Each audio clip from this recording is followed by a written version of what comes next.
Sir నమస్కారం sir. నమస్తే. Sir YCP బీజేపీని అంటే బీజేపీ ప్రవేశపెట్టి వక్ఫ్ బిల్లును కానివ్వండి పైకి మాత్రమే వ్యతిరేకత చూపిస్తుంది, కానీ లోపల మాత్రం వాళ్ళకే మద్దతు తెలుపుతుంది. ఓటింగ్ వచ్చినప్పుడు కూడా వాళ్ళ వైపే ఓట్ చేసే అవకాశం ఉందన్నట్టుగా ఒక ప్రచారం అయితే జరుగుతుంది సార్. మరి వైసీపీ నిజంగా ఇదే పద్ధతిలో వెళ్తుందా? పైకి మాత్రమే వ్యతిరేకత చూపించి లోపల బీజేపీకి సపోర్టు, ఆ బీజేపీ మద్దతు కూడా వీళ్ళు పొందాలని ట్రై చేస్తున్నారా? ఏం చెప్తారు సార్ దీనిపైన? అంటే ఈ విమర్శ చేస్తున్నది ఎవరు అనేది చూడాలి ముందు. ఎవరు కామెంట్ చేస్తున్నారు? బీజేపీకి అనుకూలంగా వైసీపీ ఓటేస్తుంది, బయటకు వ్యతిరేకించినా వీళ్ళందరూ కూడా మళ్ళీ బీజేపీ సముద్రంలో కలిసే నదులే అని ఈ విమర్శ చేసింది ఎవరు అనేది చూస్తే తెలుగుదేశం శ్రేణులు గనక అయ్యుంటే, తెలుగుదేశం శ్రేణులే అయ్యుంటే ఖచ్చితంగా వాళ్ళే చేస్తున్నారు. ఇది మరి దీనిలో విభేదించాల్సిన విషయం ఏముంది? ఇప్పుడు జగన్మోహన్ రెడ్డి, తెలుగుదేశం పార్టీ వీళ్ళందరూ, చంద్రబాబు నాయుడు, జగన్మోహన్ రెడ్డి ఇద్దరూ కూడా ఆ గంగలో మునక కోసమే తాపత్రయపడుతూ ఉన్నారు అనుక్షణం. భారతీయ జనతా పార్టీకి ఉన్నటువంటి రెండు తలుపుల సిద్ధాంతం ప్రకారం ప్రస్తుతం ఫ్రంట్ డోర్లో చంద్రబాబు ఉన్నాడు, బ్యాక్ డోర్లో జగన్మోహన్ రెడ్డి ఉన్నాడు. లేడు అనుకుంటే తప్పు. ఆ మధ్య ఒక స్పెక్యులేషన్ పుట్టించారు వీళ్ళు. జగన్మోహన్ రెడ్డి తన పార్టీని కాంగ్రెస్లో విలీనం చేస్తాడని, ఇండియా కూటమిలో చేరిపోబోతున్నాడని ఆయన ఢిల్లీలో ధర్నా చేసినప్పుడు అఖిలేష్ యాదవ్ వీళ్ళందరూ వచ్చి పరామర్శించిన సందర్భంగా వాటిని బేస్ చేసుకుని ఈ కథనాన్ని ప్రచారంలో పెట్టారు. కానీ అటువంటి ప్రమాదాలు ఏమీ జరగలేదు, జరగవు అనే విషయం అప్పుడే తెలుసు ప్రపంచానికి. ఎందుకు జరగదు, ఎందుకు జరగకూడదు, ఎవరు జరగకూడదు అనుకుంటున్నారంటే భారతీయ జనతా పార్టీయే జరగకూడదు అనుకుంటోంది. జగన్మోహన్ రెడ్డి అనేవాడు అలా ఉండాలి, ఆ పార్టీ లైవ్లో ఉండాలి. లైవ్లో ఉంటే చంద్రబాబుకు చెక్ పెట్టడానికి అతను ఒక ఆయుధం, చంద్రబాబును కంట్రోల్లో ఉంచుకోవడానికి జగన్మోహన్ రెడ్డి అనే వ్యక్తి ఒక ఆయుధంగా బీజేపీ చేతిలో ఉన్నాడు. చంద్రబాబు నాయుడికి ఇటు అటు మెసలకుండా రెండు వైపులా కత్తులు పెట్టారు. ఒకటేమో అనుకూల కత్తి, ఒకటి ప్రతికూల కత్తి. అంటే ఒకవైపుకు తిరిగి పడుకోవడానికి లేకుండా జగన్మోహన్ రెడ్డి అనే కత్తిని పెట్టారు అక్కడ, వైఎస్ఆర్సీపీ అనే కత్తిని. ఇటు తిరిగి పడుకోవడానికి లేకుండా ఈ పక్కన పవన్ కళ్యాణ్ అనే జనసేన కత్తి పెట్టారు. దాంతో ఆయన అటు ఇటు తిరగకుండా అలా స్ట్రైట్గా పడుకోవాల్సిన పరిస్థితి చంద్రబాబుది. నిజానికి ఎక్కువ కష్టపడుతోంది చంద్రబాబే. ఏమాత్రము ఆయనకు సొంత అభిప్రాయం చెప్పుకోవడానికి కూడా 10 సార్లు ఆలోచించాల్సి వస్తుంది. అంటే ఎవరన్నా ఎఫెక్ట్ అవుతారా ఈ మాట మాట్లాడితే అని తన మాటలు, పక్క వాళ్ళ మాటలు అన్నీ చెక్ చేసుకోవాల్సిన ఒక అగత్యంలో పడిపోయాడు చంద్రబాబు. పాపం ఇబ్బందికరమైన పరిస్థితి. ఏ నాయకుడికి ఇలాంటి పరిస్థితి రాకూడదు. ఆ డోలాయమాన స్థితిలో ఆయన శ్రేణులు బీజేపీకి అనుకూలంగా జగన్మోహన్ రెడ్డి ఓటేటువంటి మీరు అదే కదా చేసేది. మీరు ఏమన్నా భిన్నమైనటువంటి ఆలోచన ఉందా? మీకు ఏమైనా లేదు కదా. మీరు కూడా బయటకు మైనారిటీలు అవి ఇవి అని మాట్లాడతారు, ఆయన కూడా అదే మాట్లాడతాడు. వీళ్ళందరూ బయటకు మైనారిటీ సేవకుల్లాగాను మాట్లాడతారు, కానీ ఫైనల్గా అక్కడికి వెళ్ళిన తర్వాత పార్లమెంట్లో ఏ బిల్లుకైనా కలిసి ఓటేసిన చరిత్రే ఉంది వీళ్ళకి.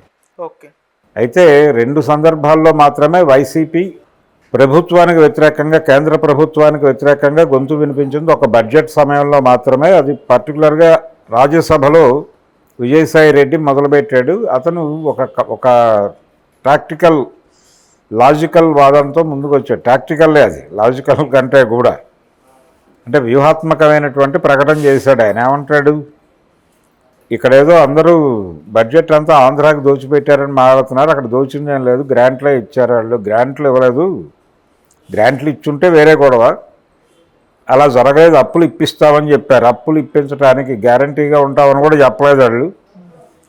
వరల్డ్ బ్యాంక్ నుంచి, ఏషియన్ బ్యాంక్ నుంచి అప్పులు ఇప్పిస్తామని చెప్పారు, అంతే. అంతకు మించి ఏమీ లేదు. ఇది తీర్చుకోవాల్సిన బాధ్యత వాళ్ళదే. ఇక్కడేదో బడ్జెట్ అంతా మొత్తం ఏపీకి కేటాయించేశారు, మొత్తం వార్చేశారు. అక్కడ సౌత్ అంతా చంకనాకి పోతుంది, దెబ్బతినిపోతుంది దీనివలన అన్నట్టుగా మాట్లాడుతున్నారు. ఇది కేవలం భ్రమ మాత్రమే అని ఆయన రాజ్యసభలో బలంగా మాట్లాడాడు విజయసాయి రెడ్డి. దాని ప్రభావంతో లోక్సభలో కూడా అదే తరహా ఆర్గ్యుమెంట్ని నడిపారు. అంతవరకే, అంతకు మించి ఏమీ లేదు. అది అక్కడి వరకే పరిమితం. అంటే ఇప్పుడు తన ఉనికి చాటుకునే ప్రయత్నంలో భాగంగా ఆ 4 మాటలు మాట్లాడింది తప్ప వైసీపీ అలా మాట్లాడకపోతే కుదరదు. దానికి కూడా అనుమతి పొంది ఉంటారు, ఇలా మాట్లాడుతాం మేము అని. అది అవసరం బీజేపీ కూడా. అదొక ఇండివిజువల్ బాడీ లాగా, అదొక సపరేట్ ఎంటిటీ లాగా ఒక పార్టీ అలా పేపర్ వెయిట్ ఉండాలి చంద్రబాబును కంట్రోల్ చేయటానికి. ఈ విలీనాలు జరగవని ఎందుకు చెప్పామంటే ఆ రోజుల్లో దాని అవసరం చాలా ఉంది. అలాగే జనసేన విలీనం కూడా ఉండదు, జనసేన కూడా అలా ఉండాలి లైవ్లో. ఈ 2 పార్టీలు తనకు అనుకూలమైనటువంటి పనులు చేసుకోవటానికి 2 కత్తుల్లాగా అక్కడ ఉండాలి. ఒక పాజిటివ్ కత్తి, ఒక నెగిటివ్ కత్తి ఉంటే ఇప్పుడు చంద్రబాబుని గుచ్చి కంట్రోల్లో పెట్టినట్టుగా ఎవరినైనా కంట్రోల్లో పెట్టగలరు వాళ్ళు. ఈ వ్యూహం ప్రకారం చూస్తే సీన్ అర్థమవుతుంది.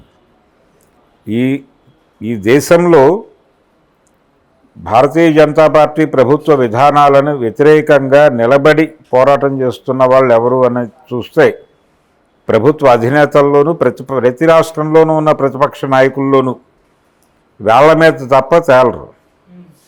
అది పరిస్థితి. అందుకని ఆంధ్రప్రదేశ్లో రాజకీయం వరకే పరిమితమై చూస్తే అక్కడ అన్ని పార్టీలు బీజేపీ కొమ్ముగాసేవే. జనసేన జై బీజేపీనే, వైసీపీ జై బీజేపీనే, తెలుగుదేశం జై బీజేపీనే, సిపిఎం కూడా జై బీజేపీయే అంటున్నారు ఈ మధ్య. అంటే మతతత్వము పట్ల కొంచెం క్రిటికల్ అభిప్రాయం ఉండాలి, కానీ వాళ్ళతో పూర్తి శత్రుపూరిత వైఖరి అక్కర్లేదు. శత్రు వైరుధ్యం కాదది మిత్ర వైరుధ్యమే అన్న టోన్లో ఈ మధ్యకాలంలో బివి రాఘవులు లాంటి వాళ్ళు మాట్లాడుతున్నారు. వాళ్ళ పత్రికల్లో కూడా ఆ తరహా వ్యాసాలు వస్తున్నాయి. అంటే వాళ్ళు ఏదో ఆర్ఎస్ఎస్కి దగ్గరగా జరుగుతున్నారు అనేటువంటి ఇంప్రెషన్తో వ్యాఖ్యానాలు కూడా వస్తున్నాయి.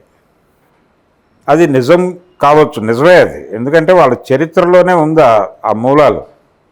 అంటే 77 ఇందిరాగాంధీ ఓటమికి దారితీసినటువంటి జనతా పార్టీ నిర్మాణంలో జనతా పార్టీ నిర్మాణము వెనకాల ఆర్ఎస్ఎస్ ఉంది. ఆర్ఎస్ఎస్ ప్రమేయంతో జరిగినటువంటి నిర్మాణం అది. దాంట్లో సిపిఎం భాగస్వామిగా ఉందనే విషయం ప్రపంచం మర్చిపోకూడదు. ఆ రోజునే ఈ విమర్శ ఉంది. వీళ్ళు మతోన్మాదులతో అంటకాగే ప్రయత్నం చేస్తున్నారు అనేది వీళ్ళు జనతా పార్టీలో భాగస్వామ్యం పుచ్చుకున్న రోజే ఆ క్రిటిసిజం మార్కెట్లోకి వచ్చేసింది.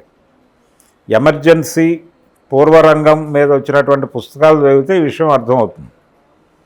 అందుకని ఆ చరిత్ర ఉన్నటువంటి కమ్యూనిస్ట్ పార్టీ సిపిఎం కూడా జేబీజేపీని వెస్ట్ బెంగాల్లో వాళ్ళ ఓట్ బ్యాంక్ మొత్తం కూడా వాళ్ళకి సరెండర్ చేశారు బీజేపీకి. అందుకనే వాళ్ళు అన్ని ఎంపీ సీట్లు గెలవగలిగారు. అక్కడ వీళ్ళు ఒక్క సీటు కూడా గెలుచుకోలేకపోయారు, త్యాగం చేశారు బీజేపీ కోసం. కాబట్టి వాళ్ళు ఉన్నారు అక్కడ ఏపీలో. ఇంకెవరు? సిపిఐను వైఎస్ఆర్సీపీ. ఆ 2 వైఎస్ఆర్సీపీ కూడా ఇక్కడే ఉంది, ఈ కాంపౌండ్లోనే ఉంది. ఇకపోతే సిపిఐ, కాంగ్రెస్ కూడా బయటకు అలా కనిపిస్తోంది. ఇప్పుడు తెలంగాణలో చూస్తున్నాం మనం. తెలంగాణలో రేవంత్ రెడ్డి గారు కాంగ్రెస్ పార్టీ లాగా కనిపించేటువంటి ఒక భారతీయ జనతా పార్టీ మనిషి.